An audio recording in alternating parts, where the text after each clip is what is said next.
Assalamualaikum warahmatullahi wabarakatuh. Perkenalkan, nama saya Febri Nanda. Di sini saya akan mempresentasikan hasil kerja saya, yaitu tentang mengenai pemahaman dasar tentang metode penelitian hukum. Nama saya Febri Nanda, NPM saya 191000129. Di sini saya akan langsung pengertian. Pengertian penelitian hukum merupakan suatu kegiatan ilmiah yang didasarkan pada metode, sistematika, dan pemikiran tertentu yang bertujuan untuk mempelajari satu atau beberapa gejala hukum tertentu dengan jalan menganalisanya. Pengertian penelitian menurut ahli, yaitu menurut Surjono Sukanto, penelitian merupakan suatu usaha untuk menganalisa serta mengadakan konstruksi serta metodologis, sistematika, dan konsisten.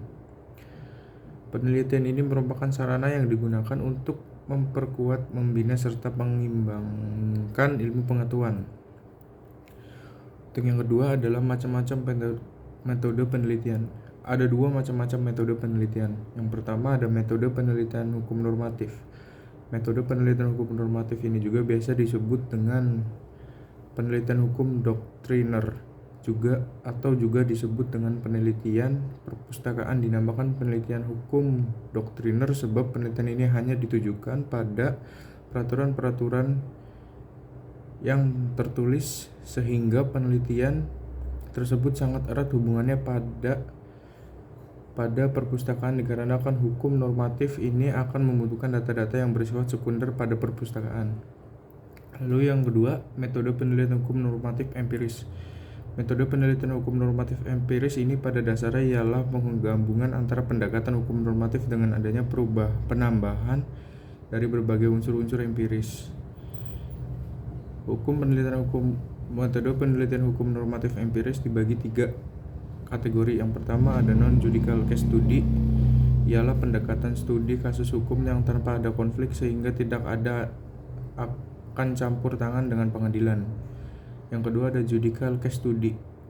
Pendekatan judicial case study ini ialah pendekatan studi kasus hukum dikarenakan adanya konflik sehingga akan melibatkan campur tangan pengadilan untuk dapat memberikan keputusan penyelesaian. Yang ketiga live case study. Pendekatan live case study ini ialah pendekatan pada suatu peristiwa hukum yang pada prosesnya masih berlangsung ataupun belum berakhir. Yang ketiga, data dalam penelitian hukum. Sebuah penelitian harus menggunakan data. Ada 2 jenis datanya. Yang pertama ada data primer dan data sekunder. Data primer, data yang diperoleh langsung dari masyarakat. Data ini biasanya didapat dari sumber masyarakat langsung atau wawancara langsung. Data sekunder ini ialah data yang diperoleh dari perpustakaan, yaitu contohnya seperti buku ataupun yang berisikan dengan arti sebuah istilah. Tujuan penelitian